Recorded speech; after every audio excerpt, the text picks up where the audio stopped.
Yeah. Hi. Hi, Facebook. Hi. Okay. Oh. Are we doing this again? Hi. Well, YouTube there. It's going live to YouTube. Hello, Facebook, and it's whoever and Instagram. Yeah. We're on Facebook, Instagram, YouTube. We are global. We are global. I think this is great. So, okay, so we're kind of like doing an informal, like, here we are kind of thing. So I'm Kim. I'm with Water Plus Ink Studios, and this is Dave Conrey. Dave, How you doing? I'm with DaveConrey.com.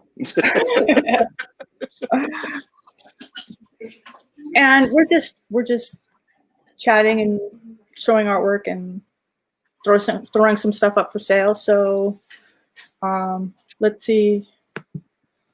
There's going to be comments on the side. Can you see that in StreamYard? I see it. I don't see any comments yet. No, there's not any comments yet, but that's where they'll be coming from. Everywhere. So wherever, okay, so if they come from Facebook or YouTube or whatever, it'll all get fed to here. Right. Otherwise, we're cool. looking at Instagram. We've got some Sublime Inner. Hello, how are you?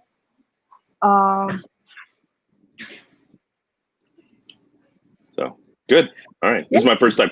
Sorry, everybody. This is my first side-by-side StreamYard, multiple lives at different times. So I apologize if I'm a bit of a neophyte here on this. Oh, my last one was a technological disaster, but we had an issue with stream quality and sound and just all kinds of technical issues. But we're shooting for different today, so. Yeah, exactly. So, fingers crossed. Yeah, we will conquer the technology. We can't let it beat us. Right. So we've got some pieces that we've gathered, and we kind of put them on a landing page that's streaming below if you want to go take a look at that later. But don't leave now. Stay here. We're going to sit and chat and talk about projects that we've got going on, and maybe show some pieces that are from that show, or maybe even other pieces, whatever's at hand. I've got some stuff hanging out behind me. Yeah. So do you. Well, this is my new work in progress. Let me see if I can spin this just a little bit. It's an interesting. I've got two. I've got another canvas like directly behind this one. You can kind of see the edge. We're right there. Yeah. Basically, just stacking them up because I just had this moment recently where, I'm mostly an abstract painter. Right. I use a lot of typographic elements in my work because I like to write handwriting stuff in there. I'm also a designer by trade, so I use that as part of my work. And I've just been doing this process for a while now. I mean, it's been several years doing the same thing. And I got to this moment, and I think what got triggered it was I watched the documentary on Jean-Michel Basquiat called Radiant Child, which is, it's I don't know, I think it's from last decade or something, but really good documentary. And something about the things that I was learning about him and finding out about him, it gave me this sense of, I wanted to be braver in my own work. I wanted to be more like kind of reach out to new things. And I was thinking about the work that I'd been doing lately, and I don't fear the work that I'm doing now. Like none of it has really scared me. And I feel like it's just like, I'm able to do it. It's easy for me. It's fun. I enjoy it, but it's so easy for me to do that I was thinking to myself, like, I'm not challenging myself. I haven't been challenging myself creatively. And so I wanted to step into new territory. And so this doesn't really express that yet, but I have ideas, which is that's one of the biggest things, is that a lot of my work is very intuitive. Like I'll put a mark on a canvas, and then I'll follow that up with another mark, and then follow that up with a splash, and then some spray paint, and then maybe write something down, and then paint over all of it, and then go back in again. And I don't really go in with the intention of like I don't have a muse per se. I don't have a subject matter that I'm chasing down. It's more of a feeling, more of a feeling. It's all, yeah. I mean, what usually happens is I just go, until something kind of like it starts sparking ideas within me, and then I find a direction, right? And then I know, like, okay, now I know where I'm going with it, and that usually pans out. Every time in the past that I've ever tried to go in with a preconceived idea of what the art should be, it just never panned out the way I wanted it to, right? And so I guess I want to be better at that. Instead of giving up on that, I want to figure out how to do that better. And is that the TikTok where you were asking, where's your irony? That was, well, yeah, that was it for sure. And that was, because I'd done the original video about that whole process, about this idea of like being, not being afraid of my art, right? Just going right in. And then what am I going to do next? And then I'm trying to remember what it was that triggered the idea. I think it might have been a snippet I saw on YouTube from this one artist who was talking about irony in other people's work. And when I started to think about that, when I started to think about the pieces that really compelled me the most, like, why do I like Basquiat so much? Why do I like Twombly? Why do I like Jasper Johns? Why do I like these guys so much? Right. And it's because there's this bit about it. There's this irony and maybe satire or something in there that just kind of gives me this sense of like it challenges me to think differently about what I'm seeing there, right? Like to really dive into it. And I think that's kind of where I want to go with this. Like, how do I create some sort of irony in the work that isn't so explicit? I think that part of what I didn't like about some of the work I've done recently is that it felt very directive. Like, hey, do the work, right? Which is one of my catchphrases, right? That's my catchphrase, right? Which I stand by. But I don't need to plaster that idea, right? How could I make something that expresses maybe that idea or challenges somebody to think that way without telling them how to do it? Right. So or backdoors them into the sense of like, why does it look like a live what do you call it, a still life, but yet I feel like it's trying to tell me something, right? Like something like that. That's what I've been thinking. So your Instagram looks like it's frozen. Oh, sorry. It's because you know what it is. I think that sorry, it keeps wanting to shut down on me because I'm in battery safe mode. Oh, that's always the case when you go live. Everything is like on the verge of dying. It needs to be plugged in. It's like I plugged it in. Yeah, this is good. This is good television right here, folks. Well, rejoin the. Did I? Because your Instagram followers want to see. There we go. Let me try it again. Well, I was trying to get it so that it wouldn't shut the screen off. Yeah. Okay, there we go. You and live. There we go. That should pop up in YouTube. Yeah, I started when I first started painting back in 2005. I painted a lot of realism, and I focused a lot on animals and flowers even then. But I got really good at it. But then I'm like, okay, I replicated something. What do I get out of that? Somebody could buy a photograph if I get, what am I getting out of that? Yeah. So, there was a lot of stuff going on in my life, and realism like that really takes a lot of focus and a lot of time, dedication, and that just wasn't happening at that particular time. So my style changed about 10 years ago. I think it's about 10 years ago, to the style that everybody's used to seeing from me. And I get a lot more catharsis out of just doing the inking and the style and stuff.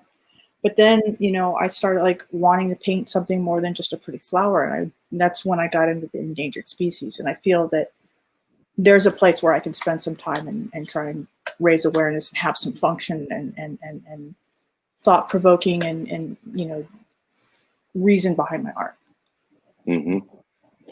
Yeah, I think that's important too. and that's something I've thought about a lot lately because, I mean, if anybody spends any amount of time with me in any of my spaces, they know that my biggest thing is, yeah, just trying to encourage people to step into their creativity, right? To push back against their fears in that area and really just kind of indulge that creative spirit that's within everybody. Even if they say, well, I'm not creative or whatever, I push back on that, right? It's easy for me to say that. Like I can get on YouTube and Instagram and TikTok and all that. I can say that stuff all day long and it's fluid and feels natural. How do I show that in the work? Right. That's what I've been thinking about a lot. And I don't know if I have the answer yet, but that's what I've been considering a lot lately, at least the last 6-7 months now, since COVID. Really, I think COVID really kind of kicked me off in this direction. COVID definitely kicked my butt. I had during the day, I started off in graphic design and then graduated into web design and email marketing and designing emails and coding and all that happy stuff. Well, COVID hit and like my little startup company that I was working for didn't survive. Yeah. So I'm like, okay, I really need to make my art my focus right now because that's what I have. That's what I can rely on is myself. So I had done 11 outdoor shows last year in 2009. Wow. Planned on this. It was my first year doing outdoor shows at that level. Before it was like 1s and 2s. But last year I did 11 shows, did fantastic, was planning on bumping it up and doing 13 shows this year. Guess what? Yeah. Yeah. Man plans and universe laughs, right? Yeah. Okay, so we've got someone. Oh, very good. Susan Martin popped in and thanking us for Susan. Hi, Susan. Yeah. Yeah. Rules. What rules? There are no rules. Yeah. Right? Yeah. I mean, there's ideas to follow, right? I mean, what's the best way to apply paint to a canvas to get the certain effect you want? Like, how do you mix color the right way, right? Oh yeah, yeah. Right, stuff like that, right? There's not so much rules as they're just kind of like foundational elements, right? But as far as making the art, there's no rules. There's no rules. See, right? When I first started, I was doing a cat, okay, and I used white watercolor, and I was told, "Oh no, you don't do that. You save the white from the paper. You don't use white paint. That's against the rules." Right? This piece behind me, that's watercolor on textured gesso. Oh, nice. So it's one of my big endangered species. The ones I started before I did the ink. But yeah, no, rules, there are guidelines, there are best practices for getting the best out of, what you're trying to do. But as far as creating.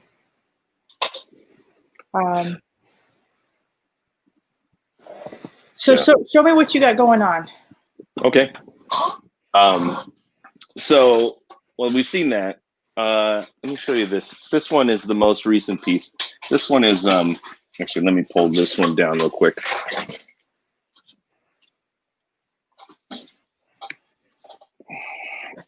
Try not to make it fall over everything. Yeah. I don't know. Can you see that? Is that visually? Here, I'll pull this down like that. Cool. Wrong way. If anybody's here, let me adjust the for Instagram here. So this piece, it's a 24 by 24 mixed media, mostly acrylic, also spray aerosol, some pen, marker pen, and paint pen.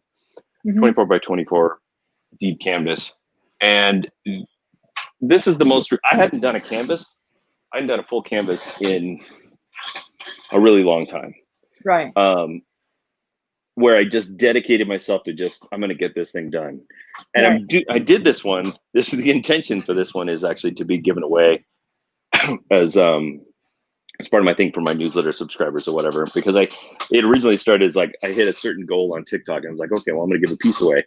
Right. And then at the exact same time, the USPS project that I did hit. And so it was like I didn't expect, like I said, I'm going to hit 10,000. And I didn't think it was going to be like 3 days later. I thought it was going to be like, I thought it was going to be a month, 2 months later. I'd be have plenty of time to make it. And then the USPS project hit and blew up like crazy on TikTok. And I was at 10,000. Actually, now I'm at 14,000 now. And that's a month, since in a month, right? So it blew up. And so I figured, okay, it's time for me to, now that the USPS project is starting to kind of wind down, I figured it was time for me to get into this. And I was like, at the same time, I have this really large piece in my house that was it's a wedding present, not a wedding present, an anniversary present for my wife for I think it was our 15th anniversary. And it's a giant piece that fits on a large space in our wall right above our dining room table. And it's probably my favorite piece I've ever made. I mean, it obviously has emotional connection, but just when I look at it, the colors, the level of abstraction, I'm sorry I can't show it to you right now, but it's just something about it just intrigued me. And I've been trying to kind of capture that idea ever since, but I never really questioned what about that, like what was it that I did there that made that piece work. Right. I never really looked at it. I just said, oh, I kind of know what I did, so I'm just going to kind of do that again. Right.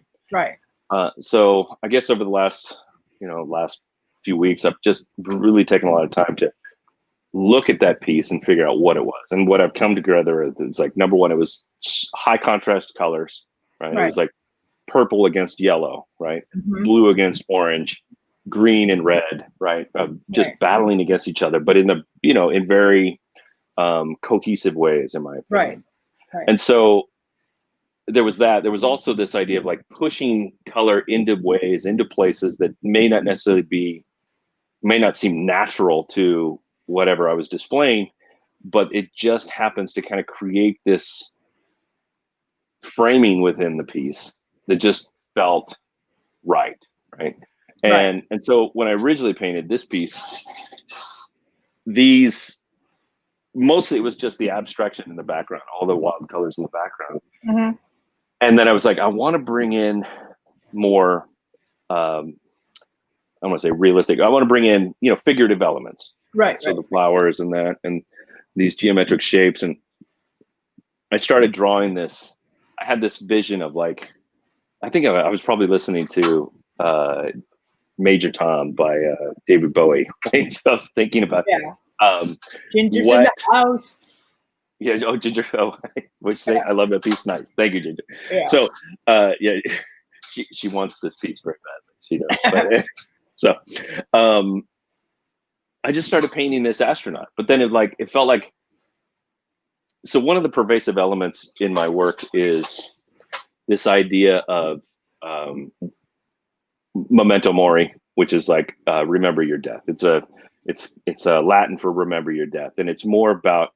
It's not about death so much as it is about understanding that you're going to die and it could be tomorrow. So if it's going to be tomorrow, what are you doing to make your life worthwhile today? Right. And so that's a pervasive element in a lot of my work. And this is kind of like embracing that, right? He's reaching for the stars as an astronaut, and he could die or he could never come back. But he's doing what is important to him. And the flowers also represent like kind of temporary life, right? Flowers are beautiful and alive momentarily. They don't exist forever. And so there's that. So these elements pushing on each other. And I just went in and started, trying to get my finger in the right spot here, like here, pressing in paint to kind of create this framing, which is exactly what I did in that bigger piece, or pushing it in here into this space here, or back, in this space, right? So that's just kind of where I was at with that piece. And it just, as I started to be okay with all the movement, all the motion, and not worry about what it's saying, right? And more just kind of like letting it happen. Wider. Yeah. So, so yeah, that's kind of where that piece came from. So and it felt really good. I really enjoyed that piece, and even though I'm going to give it away, it's like I'm going to do it with gritted teeth because I really do enjoy this piece a lot. I think it would probably sell if I put it up, but you know, a promise is a promise, and you know, I feel like I tapped into that idea of what I wanted, and I understand what it is that makes me feel good about this better than that I would have done before. And so I have no doubt that I'll be able to create other things that'll make me feel that way too. That's awesome. That's awesome. I just started a Kickstarter like 2 days ago. Oh, nice. I'm taking my endangered species from my Africa plains. This is one of them. I was going to say, I'm looking at that giraffe right there. Yeah. I like the tongue. The tongue is awesome. Yeah. Make sure you don't get the glare. But yeah, so this one is called Class Clown. And I'm taking my Africa series and I'm going augmented reality with it. So I'm creating a storybook about these kids who go on an exploration to find out they learn what endangered means and what extinction means, and then they go to check up on their favorite animals, which I kind of picked the African plains because those are like high profile animals. You know, there's a California magpie that's endangered, but you're going to recognize like the zebras and the giraffes before you see this little magpie over here. So let's draw them into the big animals first. Right. So I'm going to do this picture book, and then it's going to have augmented reality, like my coloring book, where you look through your smartphone or whatever through this app, and then the whole story will unfold on top of the book. And I've done it with my coloring book, and it's pretty awesome. But so now I'm gonna do it with this storybook, and then it's going to have an accompanying coloring book that goes with it and everything. So I started that 2 days ago. I just finished filming. I launched it, and then my friend's like, "Can I give you some advice and criticism?" I'm like, "Yeah, sure, please." He goes, "You need to redo that video for your Kickstarter. You need to." So I was over there recording. He offered to record the video and have his son do the lighting and the sound and all of a sudden, big fancy stuff. Yeah. So that's fun. Yeah. Yeah. Video. It's funny. You want to like take ownership of that some of that stuff, but then like you go and you see some of these other Kickstarters where people are just like picked up their iPhone and start recording themselves, and it's just like I don't feel like I support that because it feels so off the hip or from the hip or whatever. Right. So I did that, and I just he says it's important that you show what you've done, what where you are in your process. So this isn't like a pie in the sky. You've got a proof of concept, and you're capable of doing this. So, but I'm missing 2 animals from my book. So now I'm having to run and go paint them. And I started with African penguin. Oh, nice. Right. And these. So I have him peeking from the corner. Do you love it? Yeah, it just makes me think of like a David Attenborough, documentary where the guy's sitting there with the camera and all of a sudden an animal comes up like, "Hey, what's going on?" Right? Yeah, exactly. No, but my sister spent so much time in Africa doing volunteer work, and these are actually off of her pictures. So I'm like really happy to be able to use some of her pictures from her trips there. But Susan is asking, how do you decide when a piece is finished? Man. That's a really good question. Sometimes it's really easy. Yeah. Right? Given this piece right here, like I knew when it was getting really, really close. Right. And it was when I shared it, like the first time I ever shared it on Instagram was when I knew it was close. Right. And that also held me to the idea that I couldn't paint over it. But yeah. I could, but because I'm not, all you got to do is look at the piece behind it and you see I'll paint over whatever. But I don't know. It just sometimes you feel it right? Sometimes it feels like you're good, and then you just kind of add a little bit of detail, right? Just little Right. details, and then you know that it's like you don't want to overwork it too much, and then sometimes it just like it just never feels done. It never feels right, and Right. at some point you just have to stop, Yeah. right? You have to pull yourself away from it and say, this is it. I can't put any more time and energy into this. You know? I do the same thing, you know, with my process. I've got the paints that go down, but the paints I do are really loose and kind of there. And everything tightens up when everything tightens up with the pen. So I know that I have to kind of be able to see ahead of myself what's this going to look like with the pen applied to it after the ink. Yeah. Yeah, you know, and same here, right? Because I mean, you can't see the detail, but there's like little pen details in there too, right? Mm-hmm. And it's the same thing. It's like I knew, like, okay, I know what this is. The next step is those fine lines, right? The tightening up of things, and Yeah. I've got a vision for that. I can see it already, what it's going to feel like, you know, at least for the most part. But yeah, I can relate to that. Yeah.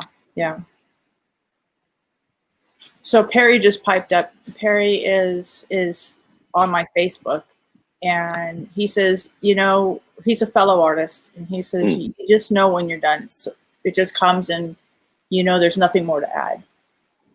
And I find that to be. My daughter's making faces behind the camera, so yeah, trying to mess me up. Yeah, no, I agree with that. I agree with that to a point, but there are certain pieces that just like at some point they don't ever feel correct to me as the artist. Yeah. But what I found to be interesting is that there's a lot of pieces that I'll put up for sale or share on Instagram or wherever, and I might not necessarily love them, but somebody will snatch it up like that. You know, yes, I have had pieces that I struggle through. I'm just not happy with it as it's coming out. I'm like, I'm just fighting with it the whole way. And my husband used to say, you know, you need to keep working on it. You can't put it aside, because it's those pieces that you end up loving the most in the end. You know, so, you know, I struggle. And in fact, this one was one of those pieces. This is, you know, this flower started off pink. It's framed, so I'm getting a glare. Yeah, but it's good. I see it. Yeah, the flowers started off magenta, and then they ended up purple. And you know, there's only so much you can do with watercolor. There's only so much painting over you can do before it ends up a muddy mess. But yeah, so yeah, and I'm not afraid if like a piece is not working. Yeah, like I'm not afraid to just put it aside, leave it alone for weeks, months, years sometimes, and understand that I'm not in the right headspace to finish that particular piece. I would rather take whatever energy I have to find a new thing to work on, right? And then maybe through the process of making that one piece, it makes me understand something more about something else that I put aside. So yeah, it can play out that way. I wish they all were smooth, right? Yeah. I wish they all came out like really, you know, sometimes I feel like they're smooth and I release them, and then just like after I've already released it, like, oh God, no, I should pull that down. Yeah.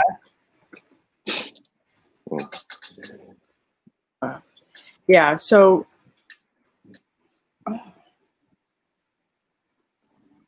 what else you got back there? Let's see. I mean, let's see. I've got my coolers and everything. I'm just thinking like, oh man, that doesn't make this is what I get for having a studio garage or garage/studio. This was a new exploration for me. I'd actually started this. This was the very first board that I ever started. I ended up doing another one in the meantime because this is a perfect example of what I was saying. But this board, let's see if I can back this out a little bit. Yeah. Not the glare. This started out completely different. It was more geometric. I had some tape lines on it, and I didn't have any idea where I was going with it. I was just playing around with it, because whenever you dive into a new substrate, sometimes it just doesn't feel like, it feels so different and awkward that it's like, I don't know what I'm doing, right? At least that's how this felt. And I've painted on some of my cans, and they're back there. I pulled them down too. But so when I did this, it was like, I got it about, I don't know, an eighth of the way, maybe 10-20% in, and then I just put it down. But then I had another board. Somebody commissioned me to do a board, and I was like, well, I'm committed to that, because somebody paid for it already. And so I did that, and that came out great. And as soon as I finished it, I picked this one right back up again, and then went a completely different direction with it. I love it. See if I can paint it, like, just so you can see kind of like some of the detail or whatever. And we have a friend who, so a lot of times I'll take a lot of my, like, I'll write things in here, like I've got written there, right in here. And it says, be right back. My Insta keeps yelling at me. Right? Yeah. Right? And this is actually from one of our friends on TikTok named Missy. She goes by Lamissa, and she, she's just like, that's what she wrote in the live. Yeah. And I just thought it was like, I thought that was like, I was doing it, and I literally wrote it down right as she said it. Oh, and so I told her, I said, I'm going to keep it. I'm going to keep it in there. It's going to be part of this piece forever. And she said, and I was like thinking, like, well, I'll probably paint over it, but then I didn't, right? Right. And I was, it says, I want to kick him out, which I thought was kind of interesting in regards to skateboarding, right? For, right. Kick flips and whatnot. But that, we were listening to, MC5, right? Uh-huh. So we're listening to that. So, and like, so a lot of my stuff gets inspired by what I am immediately experiencing. And that's why, the live videos, what we're painting and stuff like that, are always so great for me, because I can pull, whether it's from my own thoughts or somebody else like says something clever awesome. that just kind of catches me. Yeah. Right? So, yeah, this one was fun. And you can kind of see actually right there. Right. Where is it? Right there. Yeah. I got a whole stack I got more boards that I want to get to. Those are next on the agenda, actually. Yeah. So I've been doing these little bitty Oh, nice. pieces. I think I saw that on Instagram. Yeah. Yeah. I'm gonna put it up to Facebook and YouTube, and then up to Instagram. It's actually influenced by the same reference that I used for this piece. It's that main flower. But, and I'm known for my wildlife and my endangered species, so having a bunch of flowers in this show is kind of fun, because initially it's the color, the vibrancy, and the life that draws me to it. But I had so many pieces so many projects I was in the middle of, and I wasn't finishing any one thing, and so many things were left dangling. I just had to finish something and say, here, I did this. It's done. Here it is. I accomplished that for the day, Mm-hmm. And so I did a whole slew of Oh, nice. little ones, just 4x4 artist cards that I got at Blick, which I love Blick, by the way. Yeah. Do you frame all your pieces? No, or do you sell unframed? I sell unframed, and most of them are not framed, to be honest. I have a big box of unframed stuff.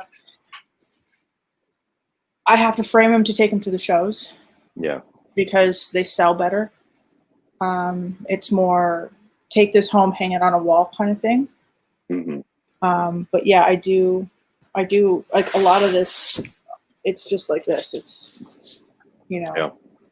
unframed. So cool. But I paint on this really thick 300-pound paper. It absorbs a lot of water. Yeah, so, 300 pounds, I bet. Yeah, but that's if you look at the detail. Yeah, so rich. That black is so rich too. So. Yeah, well, I use a gouache for the black. Oh, okay. Because black watercolor isn't black. No, it's blue gray or whatever. Yeah, it's got some sort of tone to it. It's, I did find a neutral tint that I really like a lot that you can use to wash over colors that doesn't add warmth or it doesn't add a cast to it. It's just, it's neutral. So I use it for like when things are in shadow, I'll paint the thing and then I'll paint the shadow over the top of it, which is, so. Hey, squirrels in the house. Yeah. She's asking, how do you decide a piece is finished? She joined just after we just after we answered it. Yeah. Yeah. So what we talked about, Squirrel, is we basically said it's tough. Yeah. Sometimes we know, like this one, like that you're familiar with. It felt good. I felt like I was getting to the right place with it, and I just knew. And other times it's like, I mean, that big canvas back there, I had technically finished it, and then I had finished it, and then I had finished it, right? And I just and to a point where even in the last iteration, obviously, I mean, all this is new. All this is new. Sorry. Right. But all that white is basically new gesso on top of everything else that was back there. Yeah. Because it just didn't feel right. It didn't feel right. And it was done technically. Yeah. But didn't feel good. And like I said before, at a certain point, sometimes you have to let it go. Sometimes you have to let it go be what it is, and hopefully somebody will take it on. But here's the other thing, is that I know that that's a very large piece. It's going to cost a lot of money. And it's not going to be something that most people are just going to snatch up because I got to have it. So I don't have any problem with holding on to that one for a little while, because I don't think unless somebody came to me and said, I'm going to give you $5,000 for that piece or whatever, then I'd be like, all right, you can have it, right? Yeah, my guess, right? So now, do you like working? What's your most comfortable size that you like working in? I guess it kind of depends. Some of the things that I try to incorporate a lot of collage type elements. And sometimes when I work too large, like the big pieces back there, the collage elements don't come through well enough because because it's like a pull from a magazine or something like that. And it's just not, the size relationship isn't good enough for the space, right? Okay. And, but that, I don't let that necessarily limit me. But if I know if I'm going to be including any kind of collage elements, then it usually anything a little bit like that size, like anything between like say, I don't know, 11 by 14 to this, which is 24 by 24. Yeah. But for my free expression, just balls to the wall, do whatever I want. I mean, I'd love to go large. That piece that I was talking about, the one that inspired me to do other stuff, that piece is it's like 6.5 by 4. Okay. Yeah. So it's a fairly large piece, and I loved it because it just gave me so much room to play. It was really tough to navigate here in the small space of my studio, but I really loved being able to navigate that much canvas, like freely, because you can spray with, I have a whole array of spray cans right here in front of me that you guys can't see, but be able to take that and just go like, 1 or 2 cans at a time and just go nuts without having to worry about it. Or, I use very large palette knives, right? Oh, I love it. Very large palette knives, and I take globs of acrylic medium and what do you call it? Pigment, and just go, nuts with the color. I mean, this blue one is a perfect example, right? This one here is a perfect example of me just going nuts with the color last night during my live video. Right. So, yeah, I don't know. I mean, I love the free expression of the large canvases for sure. But if I'm going to do any kind of like detail work, then yeah, it's like I kind of default to the smaller size canvases like that. I was commissioned to do a piece. They wanted something big. They wanted 2 wild horses traveling and kicking up dust and all this. And they wanted it big. So I had to buy special paper because watercolor paper maxes out at 22 by 30 for a full sheet. And they wanted something bigger than that. So I bought a roll of paper. And I ended up buying a roll of 140-pound paper, which is thinner, but I paint on it a lot because the 300-pound roll is rare and it's expensive. Yeah. So I bought this roll of paper and I started this painting, and it ends up being 42 by 28. So it's huge. Yeah. And then we got partway into it, and she was paying me in increments, and I was working on it, and she was paying me, and then she just stopped. And I'm like, okay. So I finished it, and it's in my store now, but I think that's too big. And I think it's too big for. I paint in my bedroom, so that's my studio, and I just don't have the room for it. I have a little desk, so I think the biggest I'm comfortable painting is like 22 by 30. Yeah. But I always have these aspirations of, you see these studio life pictures in Instagram of these people that exist in these warehouses, oh yeah, and they've got 25-foot ceilings or whatever, and they've got their walls are 18 feet across, and they've got the canvas stacked on canvas. And it's just like that's like the most ideal situation, but like obviously it's cost prohibitive. There's a painter in Idaho that's on TikTok. I think it's Jeff something, or loves oil painting. I follow him, and he does a lot of northwestern bears, elk, deer kind of thing. And he's got one of these studios that you're talking about. He's got a canvas literally attached to the wall that's, I don't know, feet by, and he just is sitting there and he paints in it. I'm just so jealous looking at that studio, wishing I had the room. Yeah. I mean, it's aspirational, but at the end of the day, it's like, is it necessary?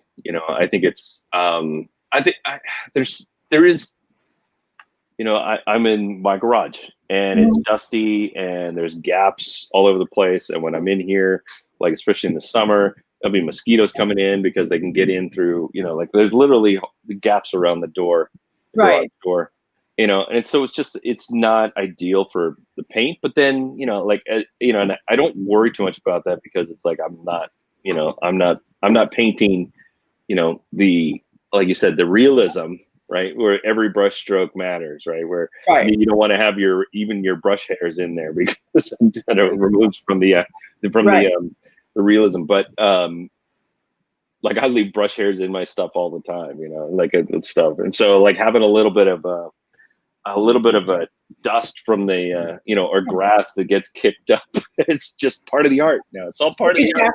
Exactly.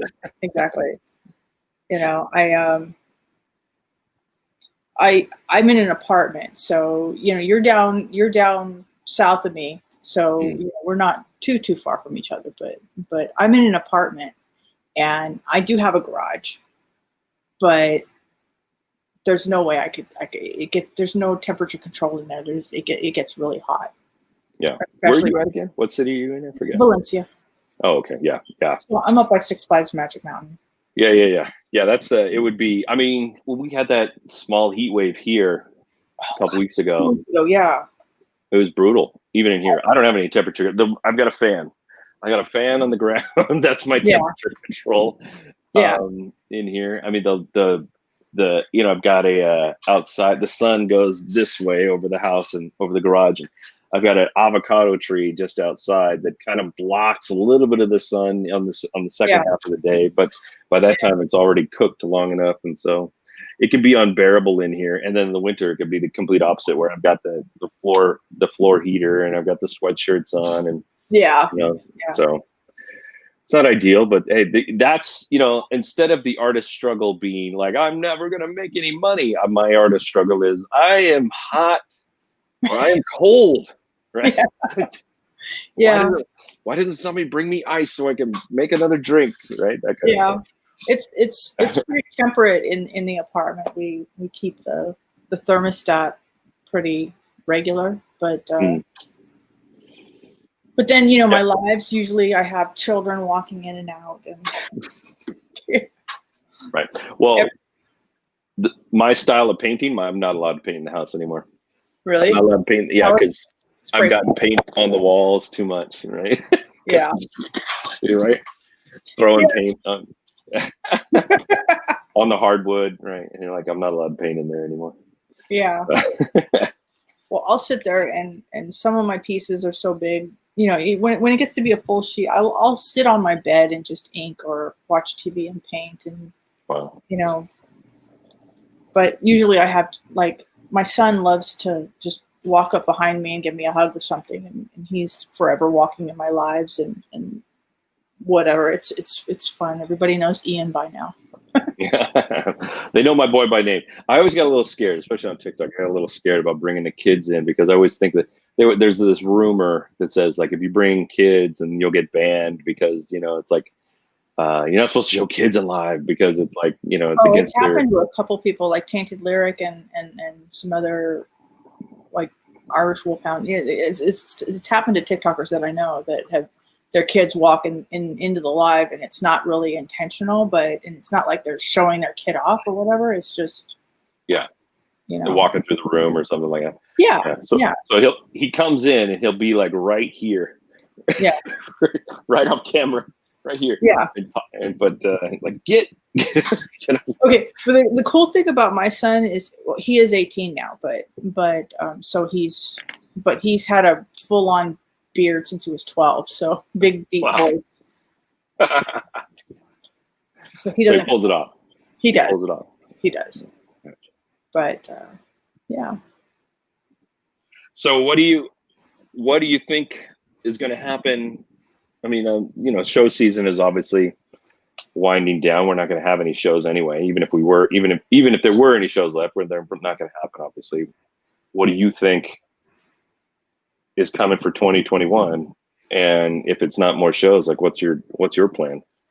Well, I'm trying something out here, doing virtual shows. I've got 3 lined up so far, coming up, 2 in October, 1 in November. And then the Beverly Hills Art Show that I participated in last year has asked me to teach a demo. It's an outdoor demo at one of the mansions, and they've got like room for 10 people, but they're still ironing out exactly how that's going to happen and still meet all of the distancing, social distancing requirements required by the city. Yeah. But there's the Los Altos Art and Wine Festival that's going on online through Eventany.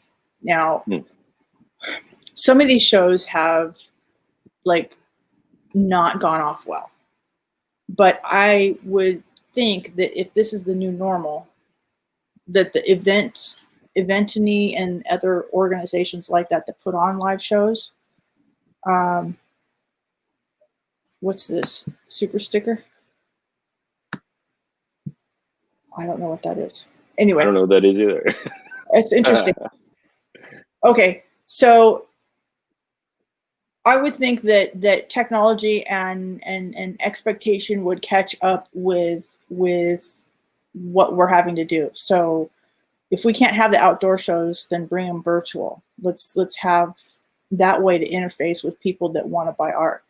But then you don't have the people walking their dogs and just, taking their, happening across your art. You're limited to the people that are looking for art, and you don't have the impulse anymore. So I don't know.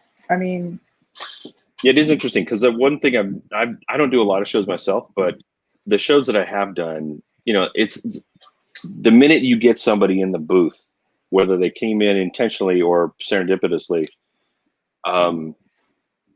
that just automatically creates this tiny little bit of buzz, right? Right. Oh, you're talking to somebody, so you must be worthwhile of speaking to, right? Right. And what you're showing must be worthwhile, so I'm going to check it out as well.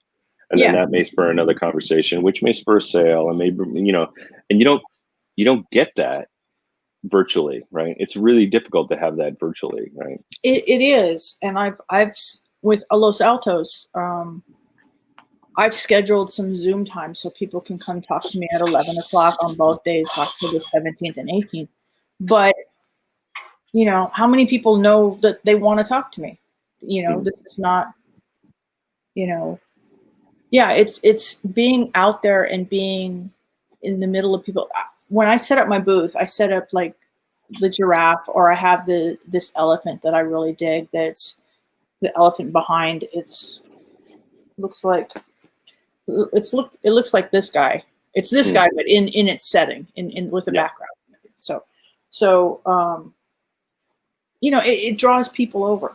You know, one of the more dramatic pieces, it'll draw people to at least come look at the rest of the stuff. And then when I've got them, I'm like, yeah, you know, these are endangered species, and this is kind of where I'm at and what I'm doing. And, you know, it opens a dialogue and a conversation. And then, like you said, you're talking to a person, and then 3 other people want to come in and see what you have and want to hear what you're talking about. And I don't know how to translate that. Yeah. The human connection is definitely something I miss a lot. You know, I mean, even as simple as, I used to have another podcast where I just had, you know, my friends would come over here to the house and we would record here in the backyard, one-on-one base. And it just feels like I can't even do that right now because some of those same friends are very leery about all this. And it's just like this conversation, you know, is great. You're right. It's great because we're off the cuff and it's real. But there's always this like element of like, man, you know, how much cooler would this be if we were like both sitting down at the same table, right? And you know, like having our drinks and laughing and joking, and right. Not that we wouldn't do that here, but it just kind of feels a little different. And so, like when you're trying to interact with people that you don't even know nothing about you, it's like there's just that extra level of awkwardness, right? That they're dealing with, that you're dealing with. So I don't know. It's I hope we get beyond it soon. Yes. I'll tell you, I mean, I'm ready to be outdoors more. Me too. You know, I mean, just interacting with other human beings and sharing the work. And it, you know, I mean, the one positive, I mean, there's multiple positives, I guess, but the one positive that I have personally experienced from this is because everybody is, you know, they're stuck at home. They're spending more time online, and they're spending more time watching us on TikTok, on our lives and videos. And because they're interacting with us and they're at least getting to know people that they would never meet. I mean, most of the people I talk to on TikTok would have never know me, would never see me in a show ever. Right.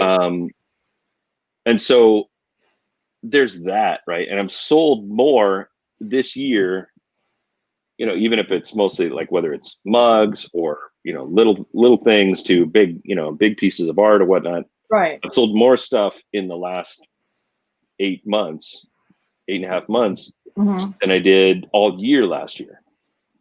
See, I'm not quite there. Last year in my shows, I sold quite a bit of, I sold quite a bit of art.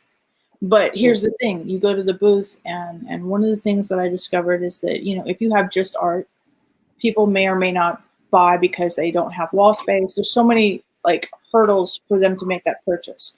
There's financial hurdle, there's wall space hurdle, there's so many other friction points.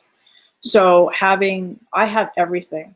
I have everything from stickers. I have little, well, he's upside down. I have little bitty stickers. I have, you know, little stuff, coloring books, everything. And I sold pretty well last year. And this year I'm almost there, but we haven't started Q4 yet. So I'm keeping my fingers crossed. Yeah. Yeah. I'm actually really looking forward to this USPS project being finished because I told myself that I was actually going to be putting more consumable products like that myself, right? Yeah. Like, you know, I've got my mugs and I've got my hats and other stuff like that. And I've got really kind of low barrier to entry art as well, right? The cans that I do are not very expensive or whatnot. Right. But having a little bit more product based stuff, you know, it's like something I aspire to as well, because I don't remember where I originally heard the conversation. What the idea was that, you know, just like you said, people may not have wall space, or they may not have the money to buy, you know, a canvas or a frame piece or even a print. They might not even be able to do that. Yeah. But what if they have a phone and you have phone covers, just as an example, right? Right, exactly. or you have a T-shirt that has your, emblazoned with your idea or your art or whatever, and they want that, right? I mean, who am I to say that they are any less important as a collector than the person that would buy the full-size canvas or the print or whatever, just because they want it on an item as opposed to, some sort of Yeah. substrate. So, yeah. Wow, a whole bunch of different comments coming in. Yeah, I just, someone said they like my stick. Susan said she likes the stickers, and I was just saying that I have 11 different stickers at this point. But yeah, so are you using Printful? I kind of recognize some of the mock-ups. Yeah. Yes, like, I do use Printful for my prints. My unnumbered prints, right. my open edition or whatever. And for, like the mugs and whatnot, stuff like that. A lot of that stuff I use. I use other services for some things, just because I like the quality that I get, depending on what it is, Right. Like I did I did these leggings recently. I saw those. Which it includes, it's the skull and it says Memento Mori, and then it's got all these kind of just hand-drawn things that I did. Right. And it was the first time I'd ever created a repeating pattern, because that was the goal, was actually just to experiment on how to do that. So I turned it into a couple of different, they're the same design in different colorways, right. but I use a different service to produce those. Mm-hmm. Mostly because Printful right now, they're all over print. Their timelines for all over print are ridiculous. They are. It was like 3 or 4 weeks just to get them out the door. This is one of their shirts. I'm gonna stand up. It's my elephant. Oh wow, that comes through really good on dark. I like that. Yeah. So it's and the racerbacks, the sizing runs a little small, but their unisex tank tops run perfect. So I like the unisex tanks better. But yeah. But I put them on little kids' clothes and stuff like that. So I try and get pieces so that I know what people are buying. Yeah. That, and I love tank tops. I love tank tops. And it's interesting that what you showed earlier, where you took the elephant or or any of the animals, and you actually pulled them from the art and turned them into stickers. And that's actually something that I've been thinking about, how, because my, abstract work doesn't necessarily by itself necessarily equate to something like, oh, that would look great on a shirt. No, maybe not. And so I think about when I go to a museum, right? Mm-hmm. And you go see an exhibition, and there's a T-shirt, and it's got maybe a cutout of Van Gogh's, sunflowers or whatever, right? Or something like that. Well, they can do it. Why can't we? Right. Right. If Mocha can take, the Jeff Koons' inflatable dog or whatever, balloon dog, and turn that into a T-shirt, right? Why can't I? Right. So so one of my butterflies, which I use in my logo, is this guy. And I removed him from his background and I turned him into a sticker. But then what I did is I also turned it into an enamel pin. Oh, that's cool. So I decided cool. I'm gonna do this for Instagram. They've got 3 seconds left on. They're gonna end our Instagram. Oh, okay. Oh, yeah. There we go. Yep. I'm sure there was a timeline Okay, I'll deal with that later. Yeah. So I decided to do a line of enamel pins because people like to wear pins, and enamel pins get they're real popular. Mm. So my next one is actually based on this guy. He's my next enamel pin, and I've got him on order. He's going to be here in a couple weeks. I've actually thought about turning I don't know if you know my Richard the Shark thing, but I've seen him. Yeah. So he's kind of become an unofficial mascot. Yeah. Let me move the canvas. I'll show him. Hold on. Mm-hmm. Okay. So Susan is saying, okay, Renegade Squirrel is saying that merchandise is a major way that she collects art without overwhelming her walls. Yeah, You know? and she is the queen of that too, because I love her to death. By the way, I love you, Squirrel. But she has this whole wild collection of shirts. These really like colorful, wild shirts from all these different artists, and it's just like she's the best at that. So I did this. It's funny because I made this. My son and I were making illustrations years ago just for fun. And I did a crayon drawing of this shark, and and I call him, just for everybody, I call him Richard the Friendly Shark.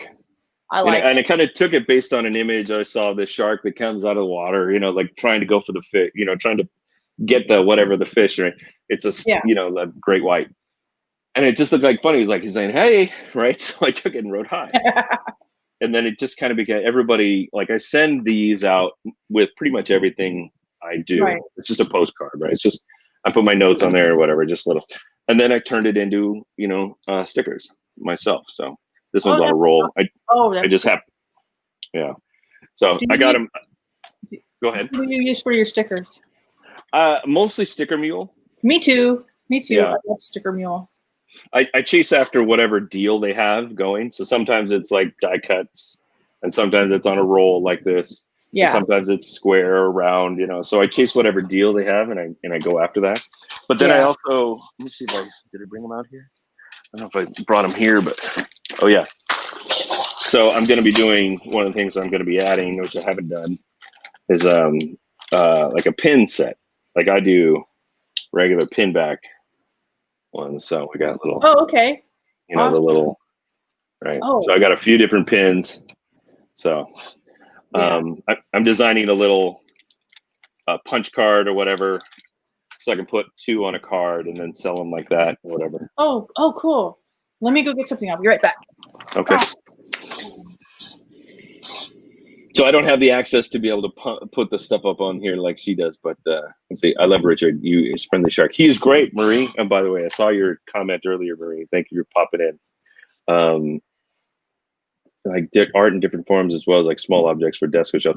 Yeah, and I've really been thinking about that stuff a lot. Is how can I, just like I said earlier, like how can I get the work into the hands of people in different ways? That that just helps, right? Helps them and helps me. So one of the things that Sticker Mule is doing are acrylic pins. Yeah. Have you seen them? I saw the advertisement. I have not actually seen them yet. Those are cool. What do you think of the quality of those? I was a little bit gun shy to try them, but I absolutely love them. They're thick. Wow. Yeah, they're thick. I love the way my stuff looks on acrylic. It's very vibrant, very colorful. Do you like those? Prefer those to the enamel pins? No, I think they're 2 different markets. I think. Oh, really? These are heftier. They're die struck. They're this one, the backs are glued on, so like it could come off. If you really wanted it to, you could like rip it off, and I won't stress it. But I ordered 10 of 4 different designs just to see what they would look like, and I used the same art that I did for the stickers. So, oh, that's so cool. Oh, those are big too.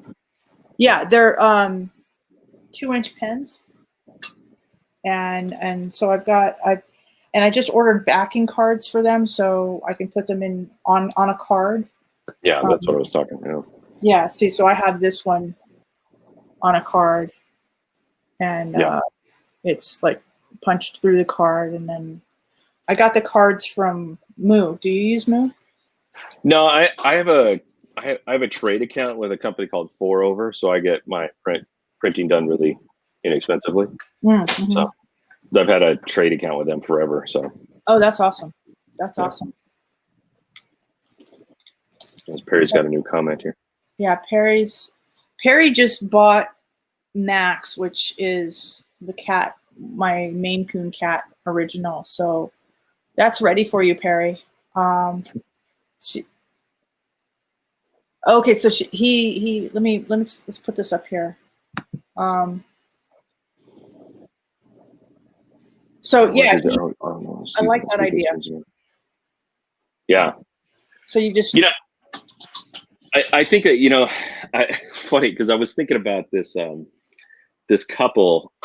I don't remember the name of the documentary, but it was this documentary about this couple from New York who were like very modest means. I mean, I think he was a postal worker and she was a stay-at-home mom or a stay-at-home wife or teacher or something. Yeah. But they were one of the most avid collectors of art in all of New York. And they just have piles and piles and piles of art in their studio apartment or whatever. And they would just do that. They would just rotate stuff out as they felt, whatever felt good for them at the time. Yeah, and then Susan said she likes that idea. It makes your home feel like a rotating art gallery. I like that. I wanted to show you the other two that I got. This one is, oh, nice.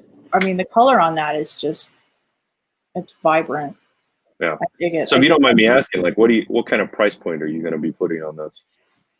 These are probably they're probably gonna be about $6. Okay. So. Because I've thought about doing like those, and then also patches. Oh yeah, yeah. Like full like emblazoned patches or whatever. Because I know the thing that somebody told me about that stuff is that although it's like not really like it's not something I jump to, but there's just like people that will collect these things just to collect them. Right. They'll buy the pins, they'll buy the patches, they'll buy the stickers, they'll buy all that stuff just so they can have a collection of these things. Right, and that's kind of what I'm trying to do with the hard enamel. I'm framing them in the sense that this is based on fine art. It's a collector series. I'm going to be doing a new pin every 2 months. I've actually got a subscription to the hard enamel pins on Cratejoy. So I have 2 subscribers so far. It's pretty cool. I sent out a box, and in the box you get the hard enamel pin, and you get the art, a print of the artwork that inspired the pin, and then you get 3 die stickers, and then I think early adopters of the subscriber get one of my coloring books, one of my little coloring books. So you do that through, what'd you say? Was this Cratejoy? Cratejoy, yeah. Cratejoy. It's like a box subscriber. So like they have all kinds of different boxes that you can subscribe to and get like every month you get a box of whatever. Nice, got it. So I'll take a look at that. Yeah, it's awesome. I want to do like an artwork subscriber box where you'd get a collection of greeting cards and pins and small stuff that would be easy to mail out that I could create from my art that would be really easy to do. Yeah.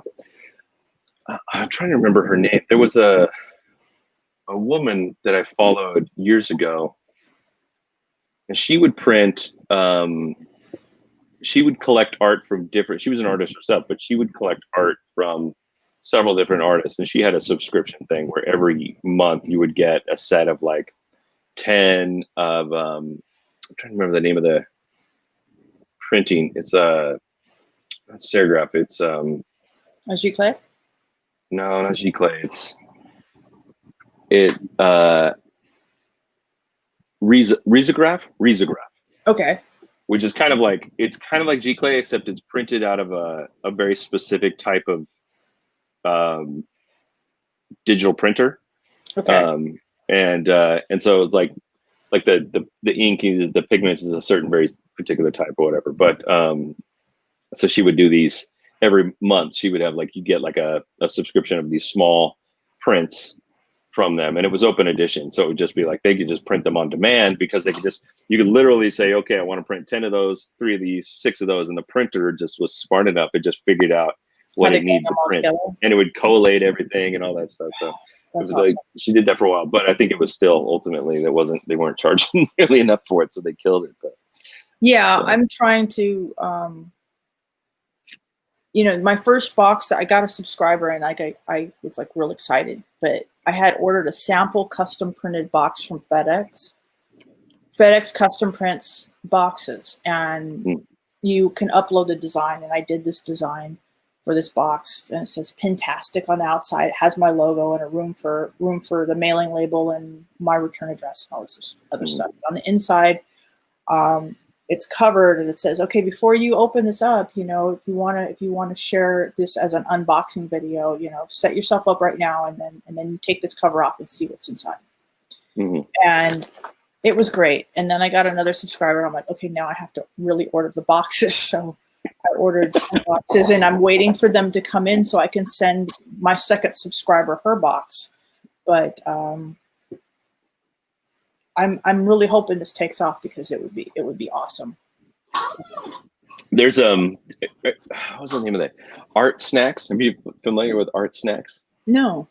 They're a monthly service. They've been doing it for quite a few years now, and the boxes have gotten a little bit bigger. They used to come in like these real small little pencil-sized boxes. About this, it's essentially like you subscribe.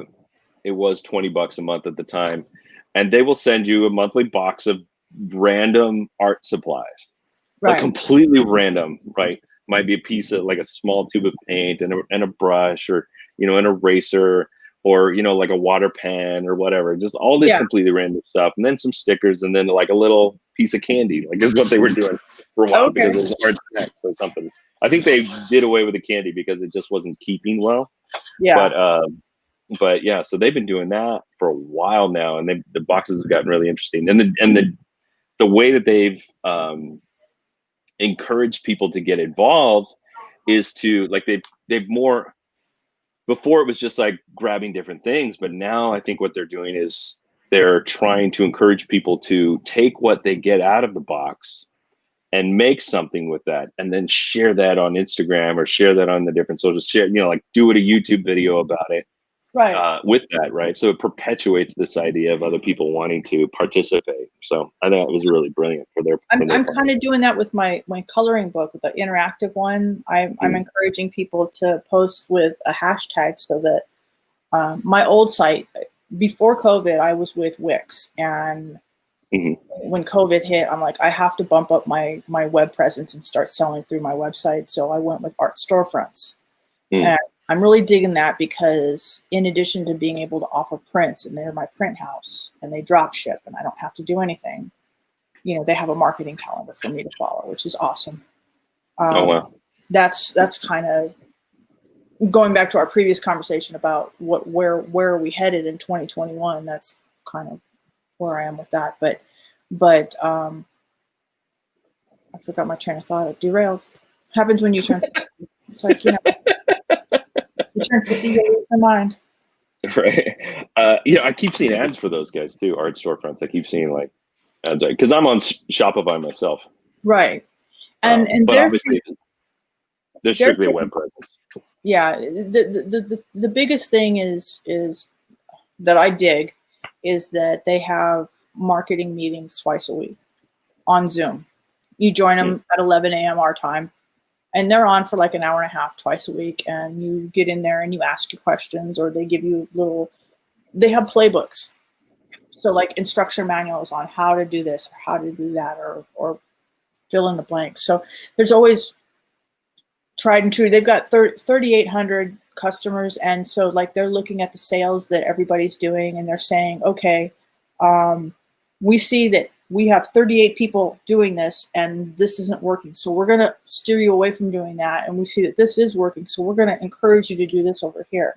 So it's kind of like they're A/B testing everything and giving us that's interesting, the good stuff, And super niche, obviously, to art artistry, right? As opposed to like Shopify, like I love Shopify. I really do. I think they're a fantastic company Right. and they're doing good work for people, but they're so broad that when Right. they hand out marketing information that they have figured out, a lot of times it's all these product-based businesses, right? Right. Like people that sell, I think.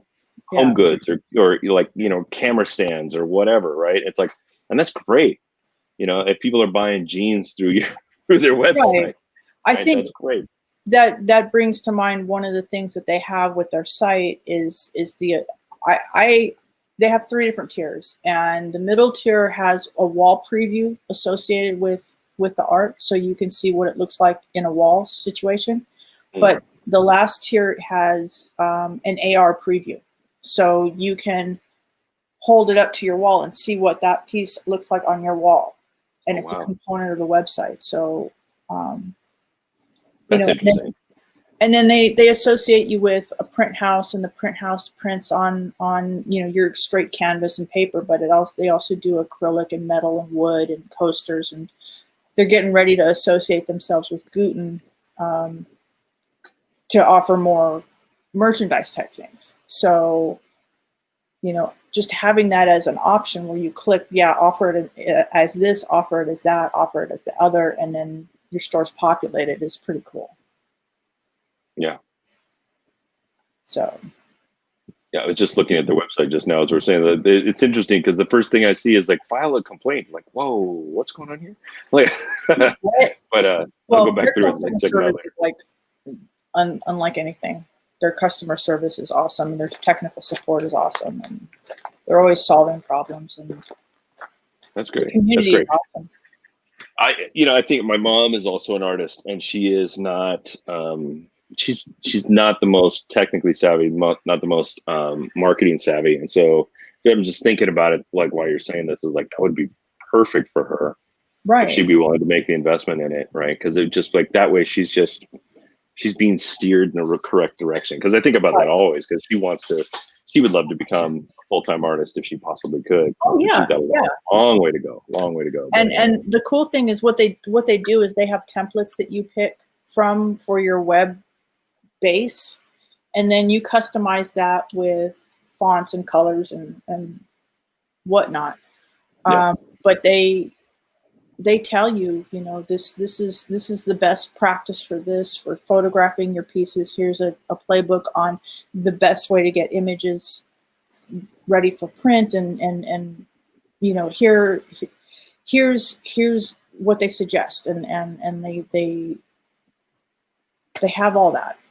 And they have a private Facebook group called Small Wins, and you kind of post your wins and encourage people and whatnot. But I'm doing a Bowling for Rhinos fundraiser right now with the Kansas City Zookeepers Association, and I'm working with them and trying to get the most out of that, because I'm looking at trying to establish a relationship with other zoos. And since the Zookeepers Association is present in a lot of 85 different zoos, if I help them with this by donating a piece and helping them launch that silent auction portion of their fundraiser, I'd be able to get into other zoos. But she only had 3 donations, and it's a 30-year-old fundraiser where it's an in-person bowling event, and it doesn't work this year like that. Yeah. So I'm trying to help her out. I went to that Small Wins group and I said, hey, anybody interested in donating a piece to help run this thing? I have 20 pieces of art on that page now. Just people just piling on saying, hey, yeah, let me help. And the community in that art storefronts is amazing. Amazing supportive. Oh, so that's just people within that group of art storefronts people. Oh, that's cool. Yeah. That's right on. I think that's pretty cool too. I mean, when years and years and years ago, when I first started selling my work, I was selling through Artsy, right? Because it was really the only marketplace out there that focused on, handmade and artistic stuff. And, they have these forums in there that can be a little bit trash sometimes, but back then it was incredibly helpful to, have these people that would just like boost you up or help you with Right. all these, these guidance of like experience, like, oh, I've done it this way before, right?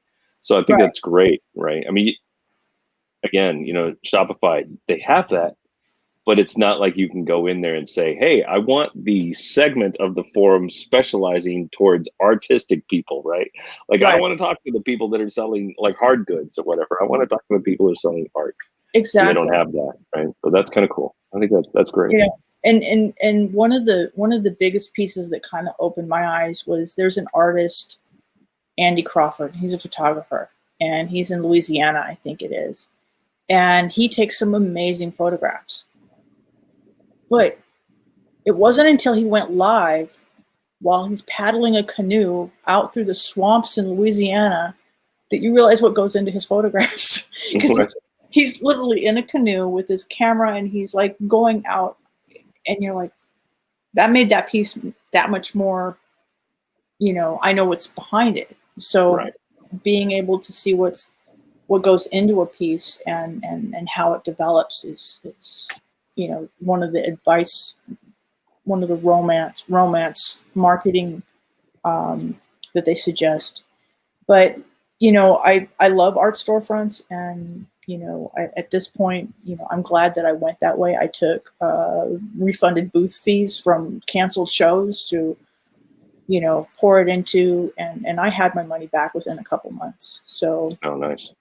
Oh, that's good. And I think that's, it's like you have to at some point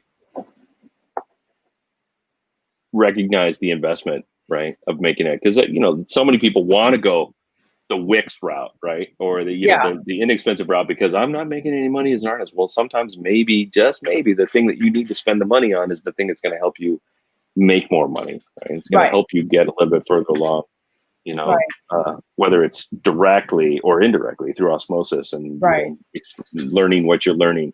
That's right. really cool. One of the things that they say is that you need to go direct to consumer.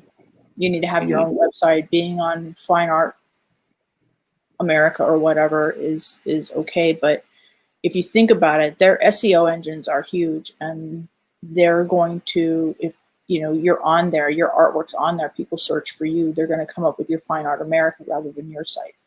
So and then when you're on sites like that, it's like you're in the middle of Costco and you're an item on the shelf, so you're kind of in the middle, sandwiched between this person and that person. And when you're on your own site, it's your work.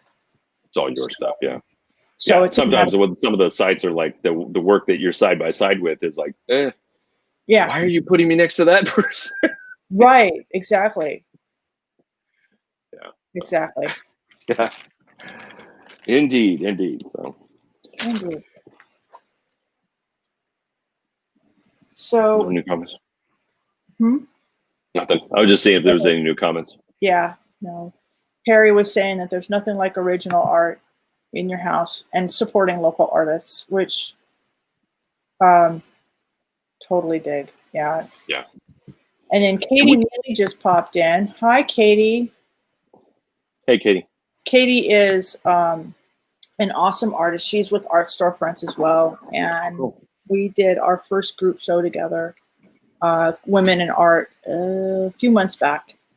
And there were 5 of us across 4 time zones, each in a different state, doing this live show like you and I are doing.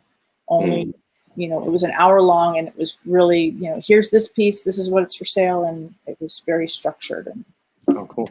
I kind of like this format better, to be honest. Yeah. I love the turtle behind you. Yeah. Turtle. Yeah, that sucker I've had for a while. It's amazing. People like these pieces that I have that are multiple panel endangered species. You don't get to see the whole animal because it's going away. But I have yet to sell them. I get compliments all the time. Yeah. And I wonder about that sometimes, because the last art show that I did do was probably summertime last year. Right. And I was in, it might not have been the best show for me because my stuff was pretty contemporary compared to some of the stuff. It was like a Huntington Beach Right. beach community oriented stuff. And so a lot of what I was next to was quality art, like well done art, but the motif was vastly different than everything I was putting out there, right? It was Right. like, it was pictures of waves and guys driving woodies and stuff like that, right? Fish and I get why it was like that, but then putting my work next to there where it's like this, I was doing this, I had this whole series of kind of like these minimalist abstracts. Right. And they looked really nice. I mean, everything looked really great. I had the presentation looked great to me, and people would come up like, "Oh man, it's really cool. I like what you're doing." But it just was like, it just felt like I was so out of place compared to everybody else there. Have you shown And in Laguna? what's that? Have you shown in Laguna? I've never shown in Laguna. I don't do a lot of shop or I was the funny thing, just like you were saying, I was planning on doing more shows this year. Yeah. I was planning on doing more shows this year, and then obviously circumstances change. But yeah, it I think about sharing or showing in different places. I just who knows? I probably need to be better about figuring out where the different shows are and which shows I should be in, right? As opposed to just like Huntington Beach is relatively close to me. It wasn't that much of a haul. And if I'm going to do that, I need to be more conscious of where I'm showing, right? Rather than just. I've got a couple of artists that I started with at the beginning of the year. Actually, it was more April. So it was like just the beginning of the show season. And these couple artists and I decided, hey, we're going to show together here. We're going to show together here. Because it's always good when you have a buddy to show with, because watch your booth. I got to go get food. I got to pee, whatever, you have someone to help you out and then set up and whatnot. I always take my boy Ian with me because he's super good handling the artwork and unloading the truck and helping me get set up. And he loves going on adventures with his mom. So that's always good. He's also in the room. He's over there. But we picked we picked certain shows to do, and then we're like, okay, we're not doing that show again, or let's try this show. So we kind of have that one was a big success. La Jolla was awesome. La Jolla Art and Wine was awesome. I've gone to Scottsdale to do a show. That's a really good art scene. So I did one in Fountain Hills and one in Scottsdale. So those are good shows to do. But how far do you usually? What's the farthest you've ever gone for a show? Would Scottsdale be it? Scottsdale, yeah. But that's a bit of a trek, yeah. Yeah, but here's the thing: there are tricks. You get a big truck, right? And the truck rental is an issue. But Hertz has flat rate, unlimited miles with their big Ford vans. So I did that, and the same price to go to San Diego to do their San Diego Art Walk or La Jolla as to go to Arizona for the weekend. So, it's important. Just the gas is the only variable, right? Yeah. And that's something that you have to keep in mind. Are you getting your money's worth out of the expenses? So like with Scottsdale, yeah, I made back and this is when Hertz didn't have the trucks available, and I went through a local place and had to pay mileage on the truck. I still, with Scottsdale, I made back my hotel, I made back my van, and I made back, everything. I didn't end up with much of a profit because the gas for the van cost itself kind of ran amok. But I did make a profit for that show. So that's definitely a show I wanted to revisit this year. But I don't know what this pandemic has changed that dynamic completely. Even if they do come back out, are people going to be confident enough to come out and view the art? That's the thing. Yeah. I don't know. I mean, rules are going to change, right? I mean, who knows how much of what we're dealing with now is going to be like, how much will we go back to our perceived normal versus the new normal, right? Right. And what will be the differences? Like, will people still be standing 6 feet apart as they come to view your, because it's like they're not going to cluster in a big group around your booth, right? I mean, as much as we may want that because we want the interaction, Right. we want Well, crowd. I just went to Frankensons because I had to drop off that dragon sculpture that I did. And looking at, they have booths set up inside of a big industrial place, and the people were a little crowdy, you know, they were crowding a little bit, but still trying to be respectful, but they were closer than 6 feet, but at least not like on top of you. And everybody was wearing their mask for the most part correctly, you know. Most part, I like that. Because every once in a while, that one guy is walking by, has got his mask down here, right. Oh, that bothers me. Oh, yeah. What bothers my daughter really, you know, she's immunocompromised with like arthritis and the whatnot, and so she gets very angry when people are inconsiderate and don't want to wear their mask properly, and she doesn't have any qualms about getting in your face and saying so. So she is. I love that she's true to herself and who she is as a person, and she's like decided, you know, I'm going to be very candid with everybody, you know. So Katie's saying that she thinks that a lot of things are going to stay virtual. I think it will too. I think we'll have quite a bit more virtual than we have in the past, only because we've realized that we have that capability now. I mean, what we're doing here today might have not been something that we might have even considered as much. Right. And so the capability to do these things gives a better opportunity, right? So you can have, instead of the one-on-one conversations that I was talking about earlier, we can have conversations with people across the world. And that's one of the things that Art Storefronts is saying, is that COVID has sped up the adoption of technology by so quickly. So she said, your daughter reminds me of her sister. Yeah. Katie knows Sam. Sam is very outspoken. Sam is and I think, I mean, I think at some point we will go back to, there will still be art shows, because there's, like we've said, there's no replacing being able to see, especially like, you know, going to a gallery. I mean, going to a gallery and being able to really look at a wall and see the art face to face is always going to be way better than seeing it virtually. Oh, no doubt. Right. I mean, just by looking at the color that we're seeing here in our videos, you know, you and I both know that, you know, as vibrant as that is, or as vibrant as your turtles are, that we're not getting anywhere close to capturing the color, right, with these, you know, these webcams. And my stuff has like details. Like, you got to really get up on, look at the ink marks and see the details. And same. I mean, I write all kinds of hidden messages in my stuff that you can't see until you get into it. Right. So it's never going to get captured, you know, via camera. And I think that at some point people are going to be like, well, we got to figure something out, right? I mean, if it's like, hey, we set up our own spaces, like pop-ups, and by appointment only. Right. And bring people in or something. I don't know. Yeah, I mean, right now we're looking at the San Diego Art Walk has historically provided booths. They set up the booths for you, and you come in and populate it with your art and your setup.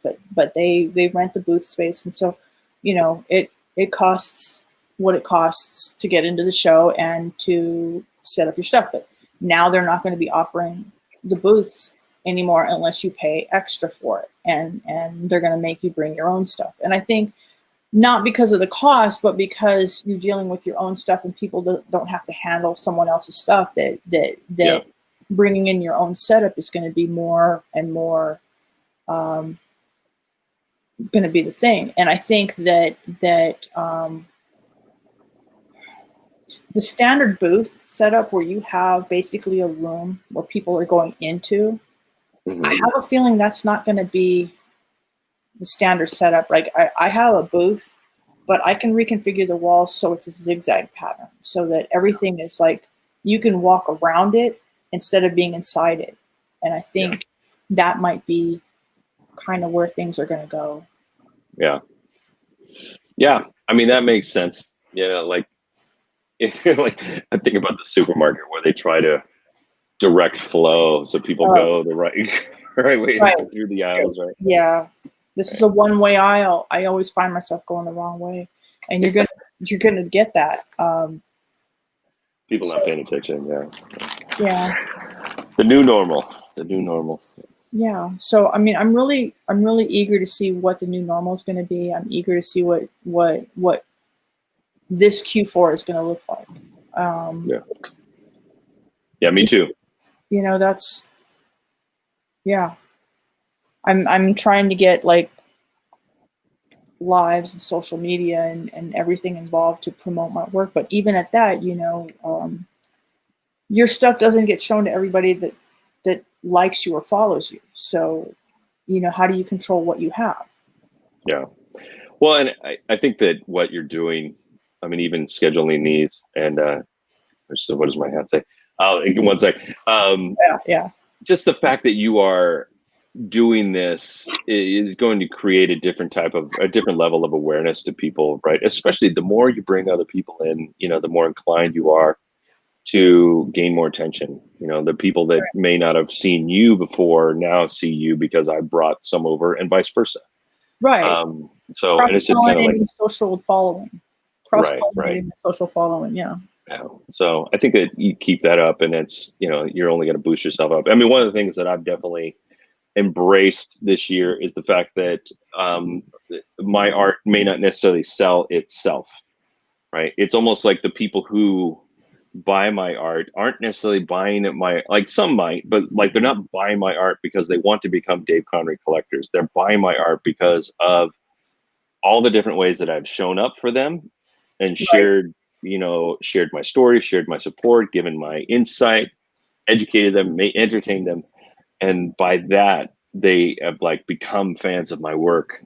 And so they buy from me because of how I made them feel. Person. So it's like, it's become beyond about the artwork, and it's about the artist that's creating the artwork in the package. Right. Exactly. Yeah. And so to answer the question, it says it has to find you working. Like it must find you working, which is a derivative, rather a paraphrase of Pablo Picasso's quote of inspiration exists, but it must find you working. And the idea of like, basically it goes right back to what I always say, Kim, is do the work. Right? Do the work. Right? Yeah. Everything is derivative of that, right? I love that. I really do. You know, it's like I was recording the video for my Kickstarter, and it's like, you know, my friend's helping me out with the verbiage, and it's like, okay, yeah, I'm doing these endangered animals because I love painting them. I like the fur, I like the color, I like the texture, I like, you know, the fact that they're here and beautiful, and it saddens me that they're going away. But, you know, doing that project is inspiring me, you know, the inspiration to do this book. So it's like, I'm working on this, but it's giving me ideas to keep going, to do different things. Yeah, absolutely. Yeah. Yeah, I'm always thinking about that stuff too, always. So. Yeah. So I'm going to have another show on your calculus way of sharing those ideas. Is that what? I'm not sure what you mean, Katie. Calculus way? Yeah, I'm not sure what she means. Maybe she means calculated. Yeah, maybe. Could be. I was helping her with her calculus homework the other night, but I took calculus twice in college. I got a D. I didn't like getting a D, so I did it again. I got another D. I'm like, okay, so the universe has spoken. Yeah. But no, I didn't even get that far. I got to algebra 2 and I was like, I'm done. I'm out. Well, I loved it. I love the math and the science and the chemistry and all of that. So I'm a bit of a nerd and derivative. Oh, wait. Derivative.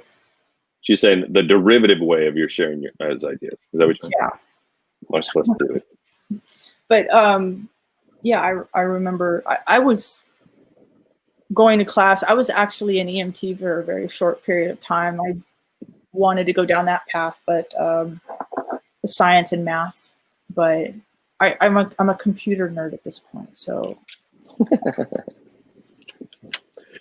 Well, I hate to cut this short, but I think my battery's gonna die. I didn't bring my phone, my cord for the laptop, so I think I'm gonna have to bounce on here because Yeah, I'm gonna die. It's too long. It's too long to say to cut it short because we've been going for an hour and 40 minutes. But it's been great. It's been great. Yeah, it's a good conversation. Make sure to go visit the website below where we've got some art there for y'all.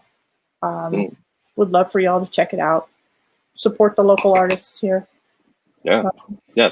Thanks for having me on, Kim. I really appreciate it. No problem. And then see you Thursday sometime.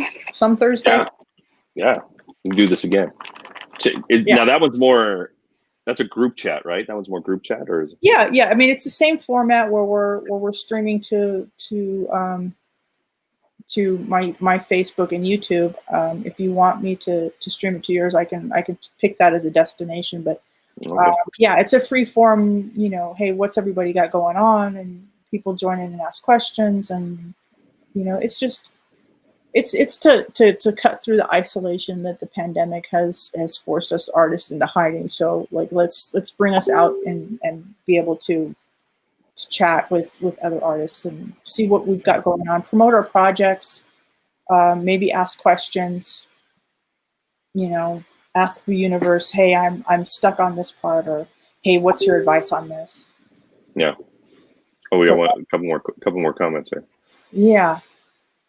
No, Katie, it was electromagnetic test. No, an EMT. I was in an ambulance. I was caring for patients, which I actually transported them to the dialysis. I didn't get to respond to any of the good stuff.